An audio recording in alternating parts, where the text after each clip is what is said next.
here with me today is the Octatrack MKII. Now, I used to own the MK1, and actually, I used to own the Digitac, but not anymore. And what I have now is the Octatrack MKII. And really cool thing about the new MKII is that you have conditional trigs, which is a really cool feature on Electron gear. And now the Octatrack has that available now. Even the MK1 versions, you can do the update, and it's actually now available for the MK1s. So all Octatracks now have the ability to accomplish conditional trigs, which is a really cool trick, and actually what really sold me on picking up a Digitac. But I don't have a Digitac anymore, but I have an Octatrack MKII, and like I mentioned, I had the MK1, and but no longer, of course, and now I have the MKII, and it's a really great sampler. There's tons of videos out there that you could go check out, which will really go into a lot of the features, and some of them even deeper, showing the tricks and a lot of the capabilities that the Octatrack can do. And the Octatrack is really awesome. So, you know, showing this, the MKII, but from one thing I don't have a Moog or a Moog, which is really a bass amplified synthesizer. And since I don't have one, I have this app though, which is Filtatron, I think it is. Yeah, Moog's Filtatron. And it's actually an app that you can pick up at the App Store for your iPad. And I believe it only costs about, I don't know, I think it's anywhere from $5 to $15, I think, or $10. But anyways, it's a few dollars, and you know, for a few dollars, you get this really cool Moog app for your iPad, which is really cool. It's a Filtatron, and so you have your filters, so you could actually, with other attachments, of course, for your iPad, you can actually run a synthesizer or drum machine or whatever you want into the iPad, and you can actually use the filters to filter out the sound, which is low pass or high pass, which is really cool. You could also load up your own samples in here, and you can actually mix in your own samples in there too. I guess like drum loops. I think it's just like it goes like a loop, I guess, with the sampler. I haven't really fiddled with it, but you also have an oscillator here. Check this out. Here's your level for your oscillator. It's kind of like a drone. It just continues on.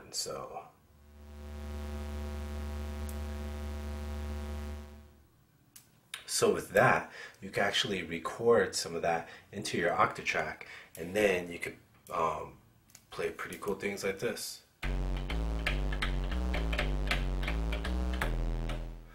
So that's actually a Moog sample that I sampled into the Octatrack. And with the Octatrack, one of the features that you have here is you can actually play chromatically like a keyboard. So you can actually play the sample, which what it just really does is it pitches it, so it's not the actual notes, but you can pitch it, and it's, you know, pretty much a pretty good chromatic keyboard.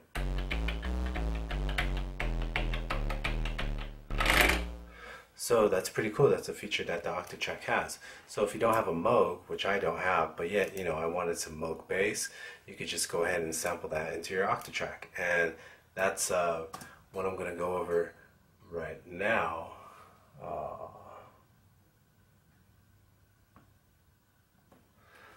So that's what I'm going to be going into right now, and showing you how you could go ahead and get that accomplished, and also how you could record samples using the Octatrack, because it can be a little bit confusing, and there are a lot of different ways of, well, not a lot of different ways of doing it, but the process of getting it done and saving your samples and not getting confused.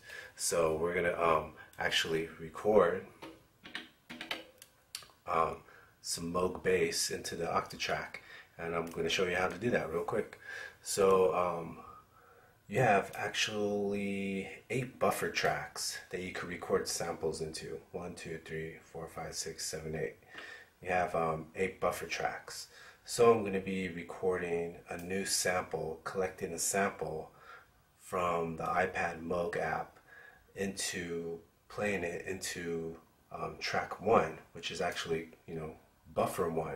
So these are kind of like, like tapes, like tape recorders. So you have 8 tape recorders, and then actually when you're finished taping your tape, recording your sample, you could go and you could edit your sample, shorten it, or you could actually slice it up, and then you could save that sample into your sample folders. And I'm going to show you real quick how to do that real quick. So let's see. What we want to do here is we're going to be recording in track 1, which is actually recorder buffer 1. So we want to set that. You have to go to source, set this up as a flex. So you have your machines here and you want to select flex. Then you press the right arrow, and it's always going to be recording. I think it's just hard recorded into R1, but you actually have R1, R2, R3, all the way up to R8.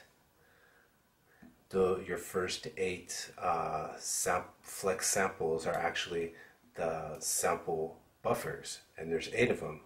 So, and each one corresponds to the tracks, track 1, track 2. So record buffer 1 will be track 1, and so on all the way up to 8. So this is your flex list, and like I mentioned, you have your buffers are the first 8 right here. So R1, R2, R3, all the way up to 8. So we're going to be recording with 1, of course. So exit out of there, and then we are going to go into our mixer to make sure that we're going to be getting some pretty good sound. So we'll go ahead and raise the VCO here.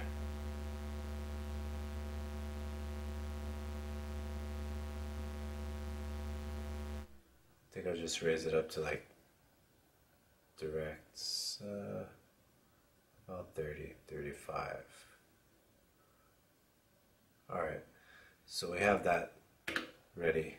Going into our mixer, making sure that our ends are actually being able to hear them. You control it with your main and your direct, and then you can also, if it's a little bit low, you can also add a little bit of gain.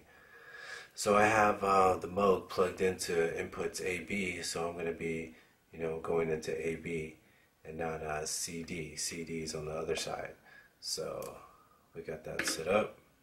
Now we go to function, record 1, and it's going to show you this little tape player here. And we're going to choose your in is going to be AB actually. Yeah, so AB, because I'm recording in AB, the AB inputs, and the in CD, I just go ahead and leave that cleared out because there's no sound coming through there. So I'm going to leave this at trig 1, actually trig 2, trig 1, 2. And I'm just going to leave the length at max. Usually you can set up the length of your recording. If you're only going to have it at 8 steps, then it's only going to be 8 steps, or 16 steps, 32, and so on. But I'm just going to go ahead and leave it at max just for right now. And my loop is off. So next thing you want to do is I'll just go ahead and turn this up. And I'm going to choose like a sound that I like.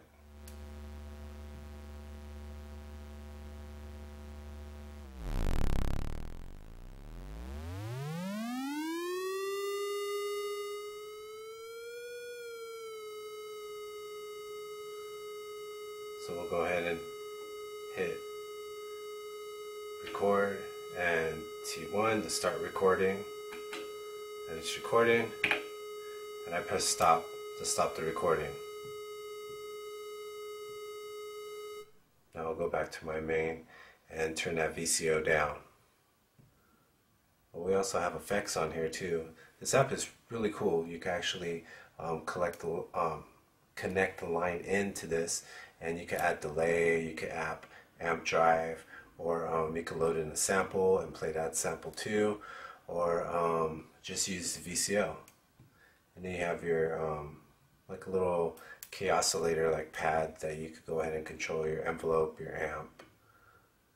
Let's go into that a little bit.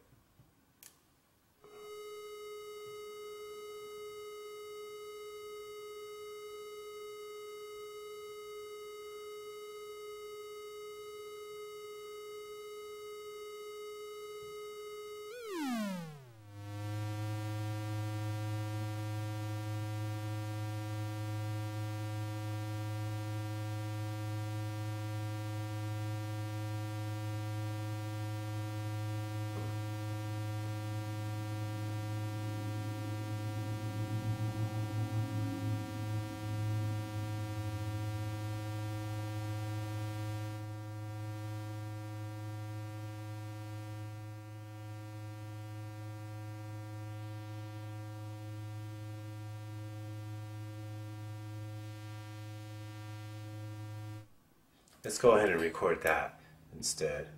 So when I want to record that, let's go ahead and turn it on, raise the volume on the VCO, and then I'll go ahead and press record and record that. And as you can see, as these lights light up, that means the sound, incoming sound, is actually being picked up. And this is kind of like your clip reader too. So if you're in the red, then you know it's going to be too loud.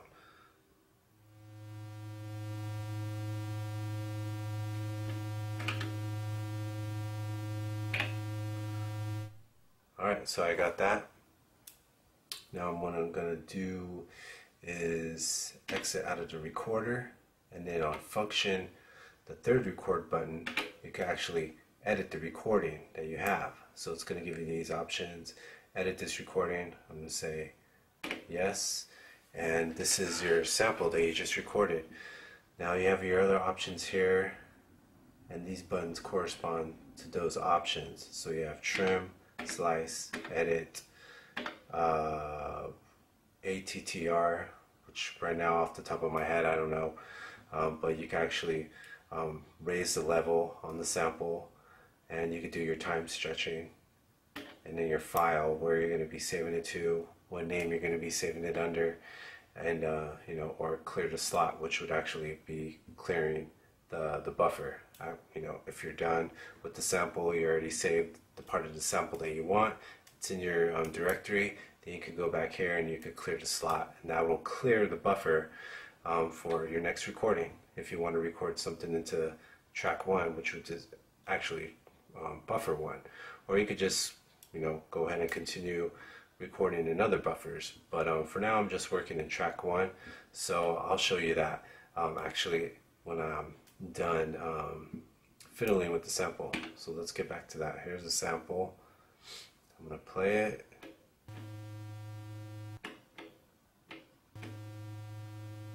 So I'm pressing function yes, and I can hear my sample. So I'm going to go ahead and use my end position knob here and just end it here a little bit, but I'm also going to zoom in.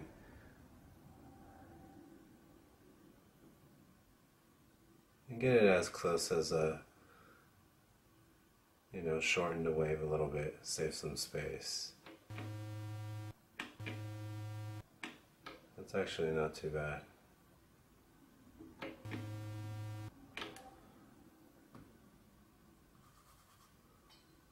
Alright, so we're going to go ahead and save that. So trim, I'm going to say hold down source, trim, yes. Set end here, yes. So I set the end there. So now my sample is a little bit shorter. So now I'm going to go over here to File, and I'm going to go ahead and save sample copy. I'm going to go yes. I'm going to rename it.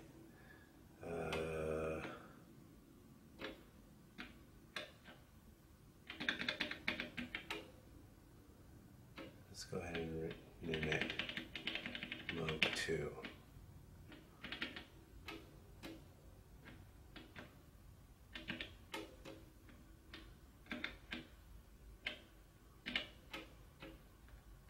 Because I already recorded one Moog sample, so this is actually my second one.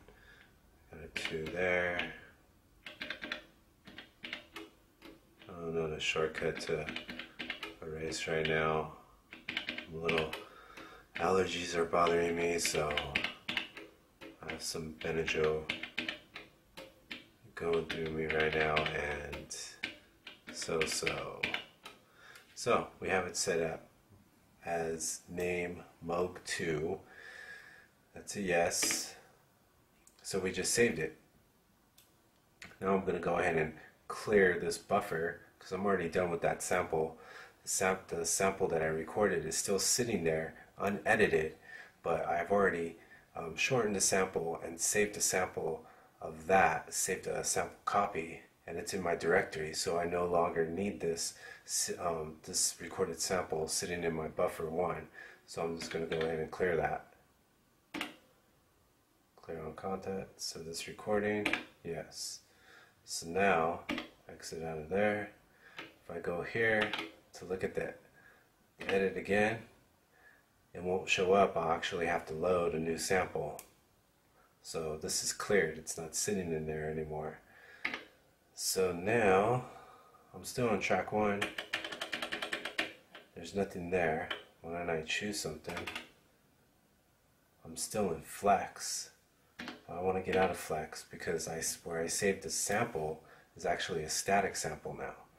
So choose static, go over here to empty slot, and I'm actually going to load that Moog 2 sample into my static folder, that holds up to 128 samples, right here in this machine, static folder machine, or folder machine, machine folder, static folder machine, whatever it is.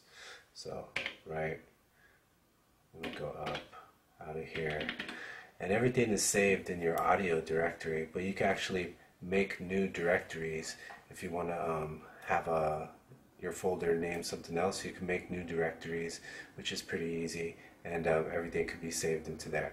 So, but for right now, it's under audio, the audio directory, and it's right here, Moog 2 Wave. I'll select that.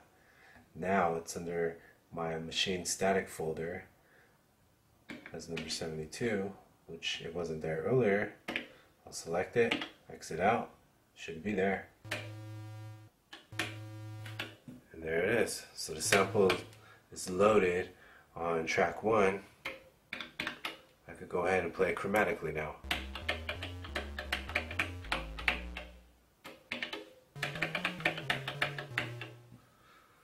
Cool. What's on track 2? Let's load the other one. Do they sound different?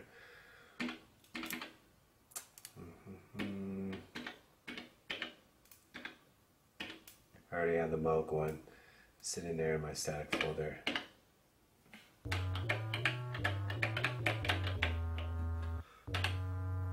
So they sound different.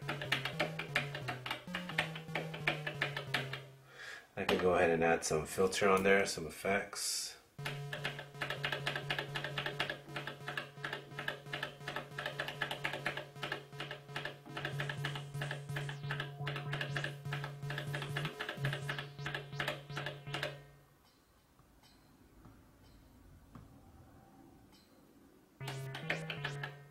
Pretty cool. Put it at 24, put it at 12.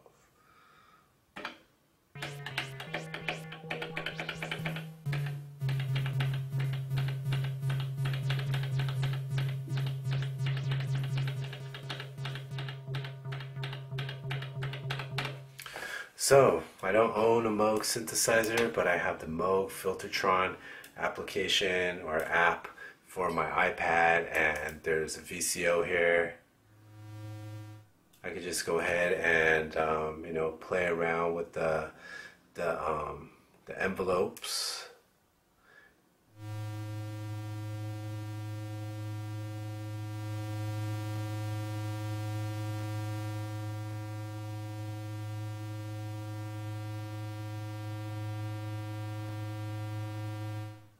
go ahead and mess with that a little bit with the pads or whatever, and I could record that sample into my Octatrack, and I kind of have like a Moog synthesizer now all of a sudden, and I could play it chromatically.